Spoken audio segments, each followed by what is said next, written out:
Hello hello hello everyone. So आज का video होने वाला है यूएस वीज़ा प्रोसेस को लेके।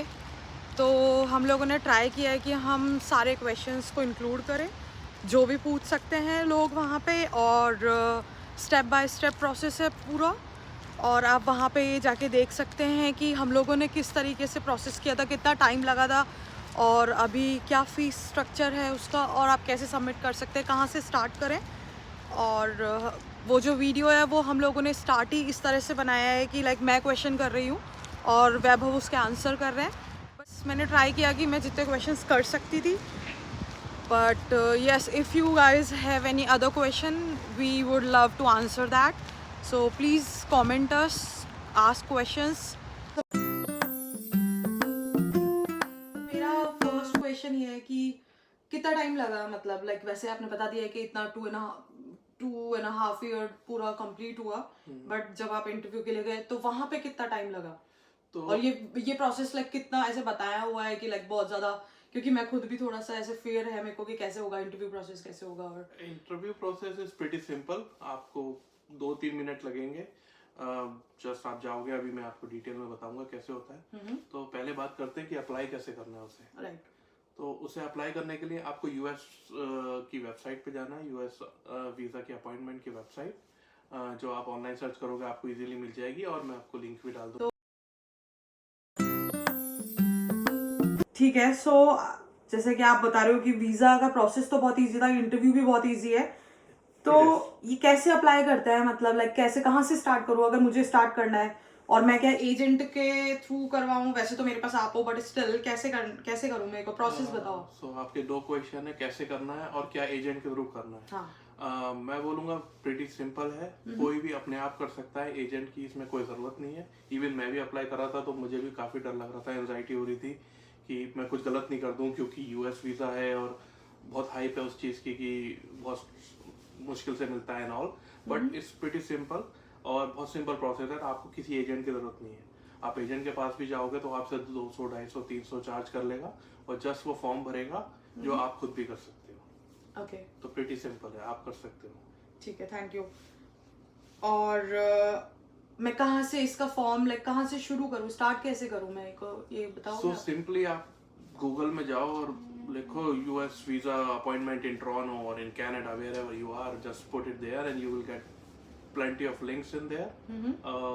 मैं ओरिजिनल वाला लिंक ये डिस्क्रिप्शन में नीचे डाल दूंगा, क्योंकि आप जब करोगे तो बहुत सारे कंसल्टेंट्स के भी लिंक आ जाते हैं जो लगते हैं कि वो ओरिजिनल है, बट वो ओरिजिनल नहीं है। ओरिजिनल वाला प्रीटी सिंपल है, आपको उसको देख के लगेगा कि नहीं कि ये असली है, बट असली वाला बड़ा सिंपल सा वेब पेज है और उस पर जाके करना है, वो मैं आपको बता दूंगा। Okay okay.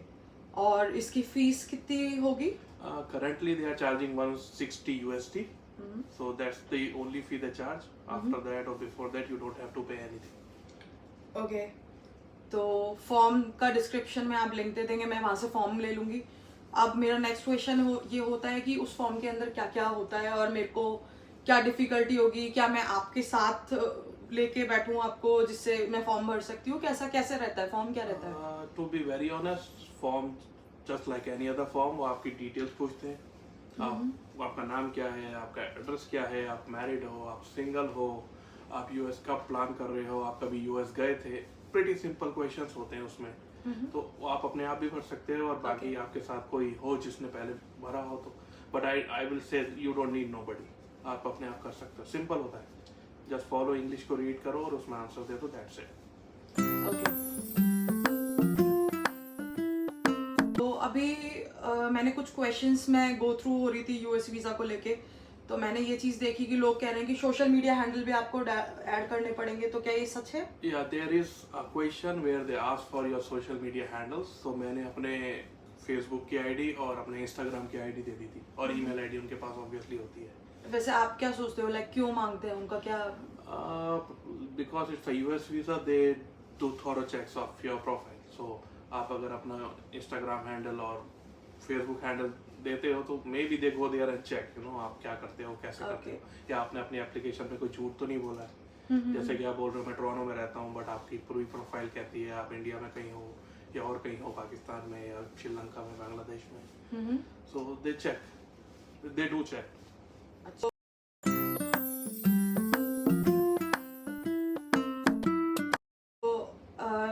Next question is US visa मैं अप्लाई कर रही हूँ, मैंने फॉर्म फिल किया, तो मेरे को वहाँ पे लेट्स सपोज मेरे कोई नोन नहीं है, और इसी में मैं मेरा नेक्स्ट क्वेश्चन भी ऐड कर रही हूँ, जैसे कि मैं अभी जॉब नहीं कर रही हूँ, तो क्या मैं उसको अप्लाई कर सकती हूँ? Because I don't have job, तो मेरे पास क्या रेफरेंस रहेगा और कौन सी कैटेगरी है वीज़ा की जो मैं अप्लाई कर सकती हूँ? So visa category which we apply is like called B1, B2, business and leisure.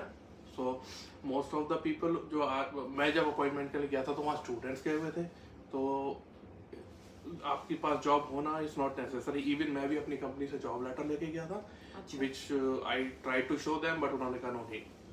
सो इतना ज़रूरी नहीं है कि आपके पास जॉब ही होनी चाहिए, तो आप अप्लाई कर सकते हो और बता सकते हो कि जस्ट मुझे घूमने जाना है यूएस, और आपके पास जैसे आप पीआर हो या आपके पास जो भी आपका वीज़ा डॉक्यूमेंट है वो आपको दिखाना पड़ता है। That's it.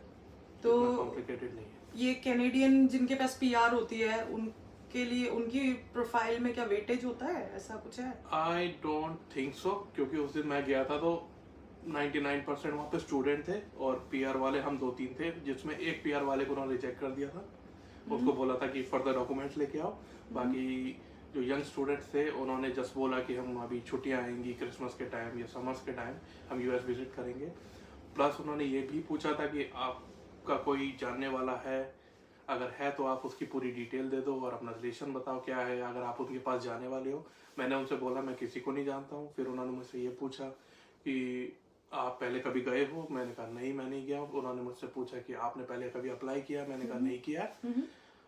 उसने बोला दैट्स इट। तो सिंपल है, लाइक ऐसा कोई जितना फियर कर रखा है मार्केट में ऐसा कुछ भी नहीं है, इतना ज्यादा इतना कुछ हाइप नहीं है उसका। बहुत सिंपल है। You have to be honest there, that's it. तो हम लोगों ने DS 160 फॉर्म मैंने स्टार्ट कर दिया, तो अब मेरे को डॉक्यूमेंट्स क्या क्या चीज चाहिए, क्या क्या चाहिए, मैं अपने साथ क्या क्या डॉक्यूमेंट्स लेके बैठूं? तो अभी जब आप अप्लाई करोगे तो क्वेश्चंस उसमें जैसे आपके पासपोर्ट के रिलेटेड होंगे, आपका पासपोर्ट नंबर, आपका एड्रेस वगैरह, आप क्या करते हो। उसमें आप जैसे पीआर हो तो आप आपका पीआर कार्ड को उसकी डिटेल्स डाल सकते हो। बैक होम इंडिया का आधार कार्ड का नंबर डाल सकते हो। और स्टूडेंट है तो अगर आप स्टूडेंट्स हो तो आप अपना वर्क परमिट नंबर डाल सकते हो या स्टूडेंट परमिट नंबर डाल सकते हो, और पासपोर्ट डिटेल्स। ये सिंपल ही मांगते हैं, और कुछ एजुकेशनल डिटेल्स मांगते हैं, लेकिन आपको वो शो करने की जरूरत नहीं होती। आप भर सकते हो मैं बैचलर हूँ, मैं मास्टर हूँ, जो भी है वो सिंपल क्वेश्चंस होते हैं like any other form. Okay.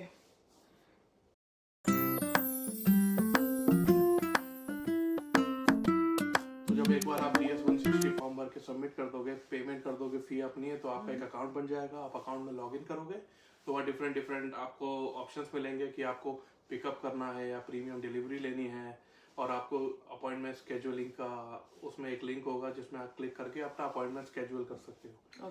Currently जो चल रहा है टाइमलाइन, आप जैसे अभी करते हो तो आपका अपॉइंटमेंट मिल रहा है 9 महीने बाद, 10 महीने बाद, टोरंटो में या कनाडा के किसी भी लोकेशन में। मैंने भी सब ट्राई करे थे, तो कहीं पे अपॉइंटमेंट्स 9 महीने, 12 महीने, डेढ़ साल इससे कम में नहीं है करंटली। उसमें भी लोगों ने हैक बताया, और यूट्यूबर्स का हमने देखा है कि आप रोज खोल के उसको रिस्केड्यूल करो तो आपको अर्लियर डेट मिल सकती है।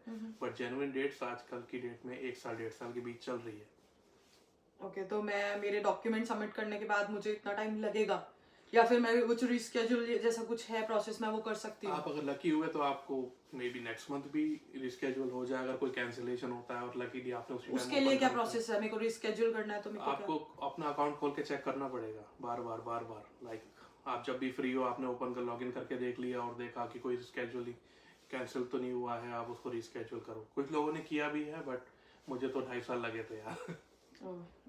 बट सुना है हो जाता है, but you have to be on it. अभी मैं इंटरव्यू के लिए जा रही हूँ, तो मेरे को क्या क्या स्टेप्स फॉलो करने हैं, क्या लेके जाना है वहाँ पे, क्या नहीं? इंटरव्यू से 1 हफ्ते पहले they will send you email which ever place you have applied for. Let's say हम टोरंटो में रहते हैं तो हमने टोरंटो में अप्लाई किया था, कोई मॉन्ट्रियल में रहता है या वैंकूवर में रहता है, कैलगरी में रहता है, तो वहाँ की एम्बेसी से आपको एक ईमेल आएगा। उस ईमेल में आपको डिटेल्स आएंगी, जैसे एक इंस्ट्रक्शन आएगी ऐसे, उसको पूरा प्रिंट करके ले जाना है, बारकोड्स के साथ आता है, और उसमें एक आपका कंफर्मेशन आएगा प्रिंट करके, और साथ में अपना पासपोर्ट लेके जाना है, और एक रीसेंट फोटो लेके जाना है विच इज 6 month ओल्ड। उसका स्पेसिफिकेशन दिया है उन्होंने, वो वेबसाइट पे आप चेक कर लेना, और उस पर स्टैम्प होनी चाहिए फोटोग्राफर की एड्रेस के साथ, और उसमें डेट होनी चाहिए आपने कब क्लिक की है, प्लस आप अपना पीआर कार्ड, या आप स्टूडेंट हो तो अपना वर्क परमिट या व्हाटएवर परमिट आपका है वो लेके जाना है। ठीक बस है। ये डॉक्यूमेंट लेके जाने हैं आपको, कोई बैंक स्टेटमेंट नहीं लेके जाना है, कोई एयर टिकट नहीं लेके जाना है, या कोई लेटर नहीं लेके जाना है कंपनी से। दे डोंट हाँ, क्योंकि लाइक मैंने सुना है कि लोग बहुत सारे डॉक्यूमेंट्स लेके जाते हैं वहाँ पे कि आपके बैंक स्टेटमेंट चाहिए, ये वो कुछ वो ऐसा। मार्केट में बहुत सारी खबरें फैली हुई हैं, but you don't need anything, you just need 3-4 document which is written in the email clearly. When आपको ईमेल आएगी आप रीड करके वही डॉक्यूमेंट ले जाना। इवन DS-160 फॉर्म भी नहीं ले जाना होता है, उसमें क्लियरली लिखा होता है don't print and bring this form. तो लोग वो भी लेके जाते हैं। हाँ, अगर मैं होती और ये हमने वीडियो नहीं बनाया होता तो मैं भी लेके जाती फॉर श्योर, नहीं, उसकी जरूरत जस्ट फॉर नहीं सेफ साइड। है। मैं पिछले महीने ही गया था तो आई नो। ओके।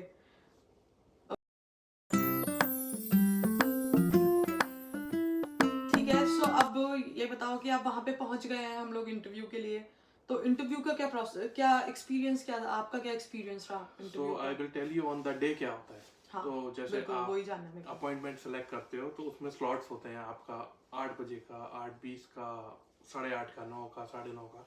तो मैंने शायद 9:30 का स्लॉट चूज़ किया था। तो मैं टोरंटो पहुंच गया था अराउंड 8:45। फिर मैंने वहाँ आसपास पार्किंग ढूंढी और अपना सारा सामान रख के, क्योंकि आप अंदर सिर्फ कीज़ ले जा सकते हो, कीज़ के अलावा कोई गैजेट नहीं ले जा सकते, फ़ोन, लैपटॉप, कैमरा कुछ अलाउ नहीं होता है, जस्ट की and your wallet. Even wallet भी कहते हैं अलाउ नहीं करते, तो मैंने भी अपना वॉलेट कार में छोड़ दिया था पार्किंग के अंदर, फ़ोन भी रख दिया था, जस्ट कीज़ और अपने डॉक्यूमेंट्स लेके मैं अंदर गया था। तो जब आप वहाँ पहुँचते हो तो उन्होंने एक इनफॉर्मल सी लाइनिंग बाहर करी होती है, जहाँ वो चिल्लाते रहते हैं आके कि 8:30 अपॉइंटमेंट्स, 9 AM अपॉइंटमेंट, 9:15। तो when I went there they were shouting for 8:45 appointment. तो मेरा 9:15 का अपॉइंटमेंट था, तो मैं उस लाइन में लग गया। देन उन्होंने फिर आगे जब बोला 9:15 अपॉइंटमेंट, तब मैं आगे गया। तो आगे जाके सबसे पहले आउटसाइड एक काउंटर होता है, उस पर वो ये इंस्ट्रक्शन वाला बारकोड वाला पेज आपसे मांगते हैं, तो वो स्कैन करके वो चेक कर लेते हैं कि आपका अपॉइंटमेंट है, फिर आपको वो अंदर ले जाते हैं। अंदर जाने के बाद आपका एक सिक्योरिटी चेक होता है। सिक्योरिटी चेक के बाद आपको एक दूसरी लाइन, वहाँ पे 2 लाइन्स होती हैं, एक दूसरी लाइन में लगा देते हैं। दूसरी लाइन में आप लग के जाते हो तो आपके पीआर कार्ड, आपका अपॉइंटमेंट, DS-160 फॉर्म और आपका पासपोर्ट वो चेक करके आपको टिक लगा के दे देते हैं। फिर आप दूसरी लाइन ज्वाइन कर लेते हो, आप उस लाइन में लगते हो। उस लाइन में जाने के बाद वो आपका फ़ोटो लेते हैं, आपके फिंगरप्रिंट्स लेते हैं। फिर आप नेक्स्ट लाइन में जाते हो जो इंटरव्यू के लिए होती है। फिर वहाँ पे आपका 1 मिनट 2 मिनट का इंटरव्यू होता है and you are good to go. ये पूरा प्रोसेस होता है। तो इंटरव्यू में जैसे ज़्यादातर लोगों को एंजाइटी होती है कि क्या क्वेश्चंस होते होंगे, सो क्वेश्चंस क्या होते हैं जनरली, थोड़ा आप एक्सप्लेन इंटरव्यू करो। में मैं भी जब वहाँ खड़ा था मुझे भी ऐसे एंजाइटी हो रही थी। जब फिर मैंने देखा कि सब ऐसे लाइन से खड़े हैं, एक जिगजैग लाइन लगी हुई थी और वहाँ पे विंडोज बनी हुई थी, जैसे आप विंडो पे जाके ऐसे टिकट लेते हो, वैसे 4 विंडोज मूवीज के जैसा। मूवीज के जैसा। तो उन 4 विंडो के पीछे ऑफिसर्स बैठे हुए थे और they were calling one by one, you come here, you come here, you come here. तो आई वाज स्टैंडिंग देयर, तो मैं सुन रहा था वो क्या क्वेश्चंस पूछ रहे हैं। तो प्रीटी सिंपल बेसिक क्वेश्चन पूछते हैं। आई फेल्ट कि उनके पास आपका पूरा डेटा ऑलरेडी होता है। जैसे आप अपना पासपोर्ट या अपना डॉक्यूमेंट देते हो उनको, तो उन एक तो क्लिक करके देखते हैं, वो देख लेते हैं सब क्लियर है। उसके बाद वो क्रिमिनल रिकॉर्ड्स एंड ऑल, हाँ, आपके पास कुछ रेड फ्लैग नहीं है, तो वो जस्ट सिंपली मुझसे पूछा उन्होंने, हाँ, कि आपने वीज़ा अप्लाई क्यों किया है, why you want to visit US, और आपने पहले अप्लाई किया था क्या वीज़ा, आपका कोई जानने वाला रहता है क्या। ये 3-4 क्वेश्चंस किए थे। मैंने उनको बोला मेरी कंपनी है, वहाँ पे उनका हेड ऑफिस है, प्लस मैं छुट्टियों में घूमने जाना चाहता हूँ और मैं किसी को नहीं जानता, मैंने कभी अप्लाई नहीं किया वीज़ा। और इतने में बोला your visa is approved and you will get it in 10 business days. तो इतना सिंपल था। और स्टूडेंट्स भी थे, उनसे भी वही सिंपल क्वेश्चंस पूछ रहे थे। स्टूडेंट्स भी यही आंसर दे रहे थे कि हमारी छुट्टियाँ होंगी तो हम घूमने जाएंगे, एंड सबका वीज़ा अप्रूव हो रहा था। तो okay, it's not complicated, they don't grill you और whatever, just simply be confident. उनको ऐसा नहीं लगना चाहिए आप झूठ बोल रहे हो, दैट्स इट। हाँ, क्योंकि मेरे तो कोई नोन नहीं है यूएस में, सो मेरे भी नहीं है, मैंने कभी अप्लाई भी नहीं किया था, और 90% लोगों के नहीं होते हैं, तो वो ज़रूरी नहीं है। क्योंकि अभी तक जितना मैंने सुना था लोग यही बोलते हैं कि वहाँ पे यूएस के लिए आपको कोई नोन हो, वहाँ पे रेफरेंस होना चाहिए, बट ठीक है, आपने क्लियर इसको मैं बोलूँगा एक पॉजिटिव और एक नेगेटिव 2 पॉइंट्स हैं उसके। आप अगर ये बताते हो कि मेरा कोई जानने वाला रहता है और ये एड्रेस है, तो प्रोबेबली उनके दिमाग में आएगा कि शायद तुम जाके वहाँ पे गायब हो जाओ या उनके साथ रहने लगो या लौट के नहीं आओ। तो या आप किसी को जानते ही नहीं हो, आपका जॉब यहाँ है, आपका सब यहाँ है, तो ऑब्वियसली आपके वहाँ जाके गायब हो जाने के चांसेस कम है। तो मेरे ख्याल में तो किसी को ना जानना भी बहुत अच्छी बात है। मैंने ट्राई किया कि लाइक मैं जितने क्वेश्चंस कर सकती थी, और अगर आप लोगों के पास और क्वेश्चन है तो Vaibhav is here to help us. और मैं भी मेरे को भी अब बहुत सारे क्वेश्चंस के आंसर मिल गए हैं, तो मैं आज ही करूंगी अप्लाई। आप लोग भी कर लो आज ही अप्लाई, क्योंकि बिकॉज जैसा कि वैभव बता रहे हैं कि बहुत टाइम लगता है इंटरव्यू प्रोसेस के अपॉइंटमेंट्स आने में। सो आज ही करते हैं, ठीक है? ठीक है, क्लोजिंग में यही कहना चाहूँगा कि एंशियस होने की कोई ज़रूरत नहीं है। आप सिंपली जाओ, वेबसाइट पे अप्लाई करो, फी पे करो, अपने अपॉइंटमेंट का वेट करो, सिंपल मेंशन डॉक्यूमेंट्स लेके जाओ और आपको 10 ईयर का B1 B2 इजीली मिल जाएगा। Best of luck everybody. Thank you guys for watching this video. We appreciate your love and the love we are getting by our subscribers or our viewers. Thank you so much, guys.